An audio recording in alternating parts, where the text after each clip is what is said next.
তোমাদেরকে সকাল থেকে বলা হয়নি, তোমাদের আর কি বলবো, আমি নিজে ভুলে খেয়ে বসে আছি। কি অবস্থা, গরম চা খেয়ে জিভ পুড়ে গেছে। Good afternoon everyone, welcome back to my channel. আশা করি সবাই সুস্থ আছো, ভালো আছো, স্বাভাবিক আছো। আমি কুট্টিও খুব ভালো আছি। আজকে ঘড়িতে বাজে 12:30, কুট্টিও 9:30 নাগাদ দোকানে চলে গেছে। আমি তারপরে ঘুম থেকে উঠলাম, কাকিমারা কাজ করে চলে গেল, স্নান কমপ্লিট করলাম, রেডি ফেডি করলাম, খাবার দাবার সব যে গুছিয়ে নিয়েছি। এখন বেরোবো দোকানে। আজকে যেহেতু শনিবার ভেজ, তাই কাকিমা আলুর পরোটা করে দিয়ে গেছে দুপুরের জন্য। আর তোমরা এখন জানোই আমরা এখন দুপুরে রুটি বা পরোটা খাই, রাত্রে এসে বাড়িতে ভাত খাই, কারণ দোকানে ওরমভাবে ভাত খাওয়া হয় না। তো আজকে কাকিমা আলুর পরোটা করে দিয়ে গেছে, তো ওটা নিয়েই এখন চলে যাবো। কুট্টিরটা রেখে যাচ্ছি, কুট্টির মতো খেয়ে বিকালে দোকানে যাবে। এখন বেরোয়, কুট্টি বলে আসছে আমাকে ছাড়ার জন্য। দোকানে কাস্টমারের ভিড় রয়েছে, তার সাথে আমার দোকানে এসছেন কে দেখো। দোকানে একটু ঢোকা, এখানটা একটুখানি, এখানটা আসুন না। হ্যাঁ আসুন, ঢোকান। ওকে গোপাল, গোপাল। ঘড়িতে বাজে 2:48। সকাল থেকে আসার পর থেকে এক ফোঁটা টাইম পাইনি তোমাদের সাথে কথা বলার, কারণ এতটা চাপ ছিল সকাল থেকে। তোমরা যেন চা পর্যন্ত খেয়ে আসতে পারিনি। এসে এই যে এটা রাজেশ সেই আমাকে ভাই রাখির সময় গিফট দিয়েছিল, এটার পুরো একটা বক্স থাকে দোকানে রাখা, এটা খেয়েই জল খেলাম। আর খুব মিষ্টি একটা বনু এসছে, ও আমার এখানে আন্টির সাথেই এসছে সঙ্গে। এইটা আমার উপরি পাওনা, দেখো কি সুন্দর হয়েছে গিফটটা, থ্যাংক ইউ সো মাচ। ওরও একটা চ্যানেল আছে, চ্যানেলের নামটা বলে দাও। দি বং দিয়া। সবাই সাবস্ক্রাইব করো, ওর পাশে থেকো। সবাই সবার পাশে না থাকলে আমাদের বেঙ্গলি কমিউনিটিটা বাড়বে না।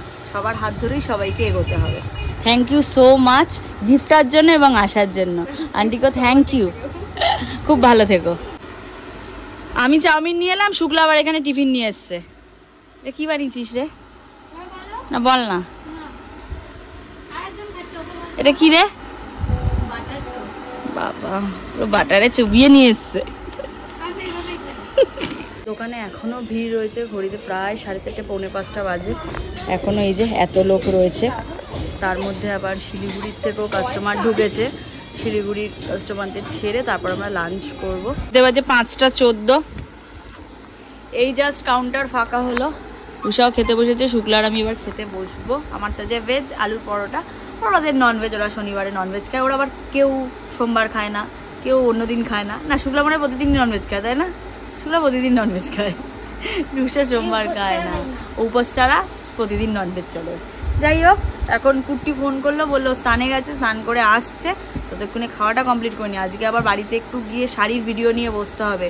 প্রচুর শাড়ি ঢুকে গেছে, এদিকে ভিডিও যাচ্ছে না। কাস্টমাররা মানে শাড়ির কাস্টমাররা মেসেজ করে করে মাথা খারাপ করে দিচ্ছে যে দিদি শাড়ির ভিডিও দাও, শাড়ির ভিডিও দাও। লাইভ করা তো পসিবল হচ্ছে না, ভিডিওই করে দিয়ে দেবো। কাকিমা আলুর পরোটা করে দিয়েছিল, আলুর পরোটা নিয়ে এসেছি ভেজ, তার সাথে এই যে একটু সস নিয়ে নিয়েছি। সকালে কাকিমা এই যে সকালে আবার কাকিমা টিফিনে আলু দিয়ে মানে নিরামিষ চাউমিন করে দিয়েছিল, কুট্টিরটা দিয়ে এসছি। কুট্টি দোকানে খেয়ে নিয়েছে, কারণ আমার দোকানে এসে আর খাওয়ার টাইম হয়নি। আজকের মতো আমার কাজ শেষ, এবার আমি বেরোবো। 7টা বাজতে যায় ঘড়িতে, গিয়ে শাড়ির শ্যুটগুলো করতে হবে। যত কুরিয়ার ছিল ওখানে প্যাকিং হয়ে গেছে, এখনও এখানে বাকি আছে, ওপরের কিছু বাকি আছে, ওগুলো আবার সোমবার হবে। এখানে মাল কাল তো রোববার দোকান খোলা। এখানে শুক্লা মোটামুটি গোছাগুছি করছে। আজ 90% মাল ফাঁকা হয়ে গেছে, পুরো দোকান সেল হয়ে। আজকে রাত্রে আবার ট্রান্সপোর্ট থেকে মাল ঢুকে যাবে, কালকে সকালবেলা আবার ব্যবসা। কালকে এরা দুজন কেউ আসবে না, কালকে আমি সকালবেলা মানে 12:30টার মধ্যে দোকান খুলবো, কুট্টি আবার 2-2:30টার মধ্যে ঢুকে যাবে। কালকে 3 থেকে 5 জনের আপডেট এখন অবধি আমার কাছে আছে, তারপর দেখা যাক কি হয়। রবিবার একটু বাইরের কাস্টমারদের চাপ বেশি থাকে, দূরের কাস্টমারদের, তো দেখা যাক কি হয়। এবার বেরোনো যাক। একটু চায়ের দোকানে দাঁড়ালাম, একটু চা পান করে চলে যাবো হচ্ছে বাড়িতে। আজকে বহুদিন বাদে সময় পাচ্ছি না আমরা জন্য। আজকে প্রচুর 2-1 দিনের মধ্যে প্রচুর স্টক ঢুকেছে শাড়ি, আজকে ভিডিও করে দিচ্ছি তোমাদের জন্য। সবে হলো, ধোঁয়া উঠছে দেখো, রে বাবা রে। রিম্পার গরম চা খেয়ে জিভ পুড়ে গেছে। হ্যাঁ, আমাদেরকে সকাল থেকে বলা হয়নি, তোমাদের আর কি বলবো, আমি নিজে ভুলে খেয়ে বসে আছি। সকালবেলা আমি একজন ডক্টরকে অ্যাপয়েন্টমেন্ট করেছিলাম, সে হচ্ছে ডক্টর ঝা, মানে হাড়ের ডক্টর। আমার যে স্পাইনাল অর্থোপেডিক, আমার যে স্পাইনালের প্রবলেমটা হচ্ছে এইসবের স্পেশালিস্ট। তো আমার এতদিন এইটার জন্য তো মেডিসিনের ডক্টর চলছিল, তো এইটা তো মেডিসিনের ডক্টরের দ্বারা কি মানে কিওর হওয়া পসিবল না, তো এটার জন্য আমাকে হাড়ের ডাক্তারই দেখাতে হতো। তো আমি তাকে অ্যাপয়েন্টমেন্ট করেছি। আমার টাইমিং ছিল 5টা থেকে 6টার মধ্যে টাইম, মানে ওই টাইমের মধ্যে যেতে হবে। মানে হঠাৎ করে আমি বাড়ি এসে দরজা খুলে ওপরে উঠছি, আমি আর করছি, হঠাৎ থেকে ফোন এসছে, বলছে ম্যাডাম আপনার একটা অ্যাপয়েন্টমেন্ট ছিল, এখন ঘড়িতে বাজে প্রায় 8টা 15, যে অ্যাপয়েন্টমেন্ট ছিল তা আপনি কি আসছেন? আমার তো মাথা থেকে বেরিয়ে গেছে। আমি তখন সঙ্গে সঙ্গে বললাম যে হ্যাঁ আমি আসছি। বলছে ডাক্তারবাবু আর 15 মিনিট আছে, আপনি কি আসতে পারলে আসুন। আমার বাড়ির কাছে ঝটঝট করে আমি আর কুর্তি বেরোলাম, বেরিয়ে এখন যাচ্ছে যে রিপোর্টগুলো নিয়ে। কি অবস্থা! দেরি করে এলেই গন্ডগোল হয়ে যেত। না রে ভাই, এখনো ভিড় রয়েছে অনেক। কখন ডাকবে জানি না, বললো লাস্টের দিকে একদম। দেখানো হয় ডক্টর, একটু এসছি, ওষুধটা একেবারে নিয়ে চলে যাবো। রিম্পাকে আবার ব্যায়াম দেখিয়ে দিল, 4 রকম 5 রকম ব্যায়াম দেখিয়ে দিল, আর ওষুধও নিয়ে নিলাম। সব কিছু নেওয়া হয়ে গেছে। আমার স্পাইনালে ব্যাপারটা হচ্ছে পুরো মানে একদম স্টিফ হয়ে গেছে। হ্যাঁ, মানে এসব হচ্ছে না তো ওইসবের জন্য কি একটা নার্ভের ভিটামিনের মেডিসিনও দিয়েছে। হ্যাঁ, ঘুম পাবে না ও নার্ভটা মানে স্টিফ হয়ে গেছে বলে এগুলো সব, তাই জন্য নর্মাল হবে। এত লেভেলের এই জন্য। ভালোই হলো, অর্থোপেডিক দেখানো হয়ে গেল। আর ডক্টর ঝা হেভি ডক্টর। সবই তো বুঝলাম, আবার এগুলো কেন? খিদে পেয়েছে, শনিবার কিছু খেতে পারছি না। আইসক্রিম খাবি? মায়ের মুখটা দেখো। জয় মা। এই কদিন আগে পুজো গেল, নতুন শাড়ি সব নতুন। আমাদের একজনের বাড়িতে মনসা পুজো হয় এইখানে, এই গলির মুখে। এই যে মন্দির, এই যে আমাদের গলি। দোকান থেকে বাড়ি এসে একটু রেস্ট নিচ্ছিলাম, তারপরে এখন এই উঠলাম, উঠে হিসাবপত্র কিছু কাজ ছিল ওগুলো কমপ্লিট করলাম, করে রান্নার জায়গায় গেলাম। অনেকদিন রান্না করিনি, আজ শনিবার ভেজ যেহেতু। কাকিমাকে বলেছিলাম রাতের তোমায় কিছু করতে হবে না, তুমি সকালে ব্রেকফাস্টে চাউমিন আর দুপুরের জন্য আলুর পরোটা করে দিয়ে চলে যাও। তাই কাকিমা করে দিয়ে চলে গেছে। আর রাত্রে তো আমরা এখন ভাত খাই, তাই জন্য মাম্মা ভাত আর মুগের ডাল করেছে, পাঁপড় ভাজবো, আর এখানে এই যে আলু কাটা আছে, আলু পোস্ত বানাবো। কুট্টি বলেছে একটু পাতলা পাতলা করে, বীরভূমের মানে দাদার বাড়িতে গেলে যেরকম একটু পাতলা পাতলা আলু পোস্ত খাই আমরা, সেরকম করবে, তো সেটাই বানাবো। কড়াই ওই জন্য চাপিয়ে দিয়েছি। শুকনো লঙ্কা ফোড়ন দিয়ে দিলাম, তেল গরম হয়ে গেছে।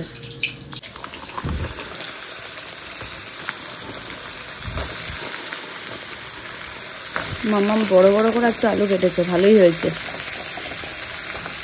মাম্মাম কেটে দিল, আমি করে ফেলি।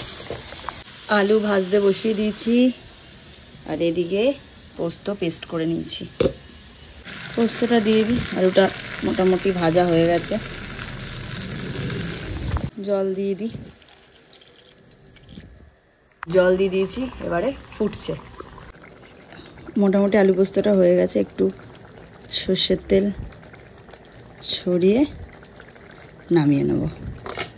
আলু পোস্ত রেডি। এই যে ঝোল ঝোল করতে বলেছিল কুট্টি, করে দিয়েছি। পুরো স্নান হয়ে গেছি ঘেমে, চাদর টাদর চেঞ্জ করলাম, ঘর দোর পুরো ক্লিন করলাম, শাড়ির এখন শুটে বসবো এগুলো। এই জায়গাটা পুরো ক্লিনিং করে দিয়েছি, দেখো পরিষ্কার হয়ে গেছে। গ্যাস ট্যাস মুছে পুরো চাকাচাক করে দিয়েছি, এগুলোও পরিষ্কার করে দিয়েছি। এখানে অল্প করে মামা আমার বাবার জন্য পোস্ত রেখেছি। বাড়ি ফিরতে ফিরতে অনেকটা দেরি হয়ে গেছে, আর এসে আরেকবার স্নান করলাম। যাই হয়ে যাক, শীত গ্রীষ্ম বর্ষা যতই রাত হোক না কেন, আমি এসে আরেকবার স্নান করি সেই স্নান টান সেরে এসেছি। আর রাত্রেবেলা হচ্ছে এখন ভাত, 2 দিন ভাত খাওয়া হয়নি, তাই জন্য আজকে মাকে বলছিলাম ভাত ডাল, আর রিম্পা করেছিল আলু পোস্ত আর পাঁপড় ভাজা। মুগ ডাল, এই যে আলু পোস্ত, ভাত, লেবু সঙ্গে ইয়াও মাই ফেভারিট। বেশ ভাত, মুগের ডাল, আলু পোস্ত আর পাঁপড় ভাজা দিয়ে খেয়ে, লেবু দিয়ে মেখে বেশ ভালোই লাগছে। রাত আজকে অনেকটাই হয়েছে, বেশিক্ষণ আমি আজকে ঘুমাতে পারবো না। আর ঘুমাতে পারবো না তার কারণ হচ্ছে সকালবেলার দিকটা বাবা আর কাকাই দোকানে থাকে। কিছুদিন আগে তো জানোই বাবার চোখের অপারেশন হয়েছিল, মানে ছানি কাটার আর কি। তা আজকে কাকারও একই অবস্থা ছিল। আর যেহেতু বাবা এতদিন ঠিক করে সেভাবে দোকানে যেতে পারছিল না, এখন মাস 1-1.5 ধরে বাবার আবার কন্টিনিউ যাচ্ছে। আর কাকা এই জন্য এখন আজকে কাকার চোখের অপারেশন হয়েছে, এখন ঠিকঠাক আছে, বাড়িতে মানে 1 ঘন্টা বসিয়ে তো ছেড়ে দেয়। সেই ক্ষেত্রে তাই এখন কাকা হয়তো দিন 15 বা 1 মাস দোকানে যেতে পারবে না, সকালে উঠে আমাকেই যেতে হবে। তাই হয়তো আজকে ম্যাক্সিমাম 5 থেকে 5.5 ঘন্টা আমি ঘুমানোর সময় পাবো। তাহলে আর কথা না বাড়িয়ে আজকের মতো ব্লগটা অবধি রাখছি। যদি কিছু ভালো লেগে থাকে please like, comment, share and subscribe. যারা Facebook page look my lifestyle থেকে বা ঋতুশ্রী দাসের পেজ থেকে দেখছো, পারলে গিয়ে পেজগুলো ফলো করে রাখো। আর যারা বাইদেই এখনও ফলো করেনি, কাল 1 তারিখ থেকে 30 তারিখ অবধি আমরা বাইদেইতে আর রিম্পার পেজে মানে ঋতুশ্রী দাসের পেজে ফুল অ্যাক্টিভ থাকবো। প্রচুর শাড়ির ভিডিও যাবে, প্রচুর স্টক ঢুকেছে, প্রচুর স্টক। আমরা সময়ের অভাবে করে উঠতে পারছি না। পাশে দেখো তোমরা নিশ্চয়ই টাইম বার করে ভিডিও করে তোমাদের জন্য দেবো। মেসেজ মানে হোয়াটসঅ্যাপে মেসেজ পুরো ভরে যাচ্ছে, শাড়ির ছবি দাও, ভিডিও দাও, শাড়ির ছবি দাও, ভিডিও দাও, দিয়ে উঠতে পারছি না। আর কিছু আকর্ষণীয় উপহার যাকে বলে আমরা আনতে চলেছি পুজোর জন্য। পাশে দেখো সবাই, দেখতে থাকো সবাই। চলো টাটা, গুড নাইট।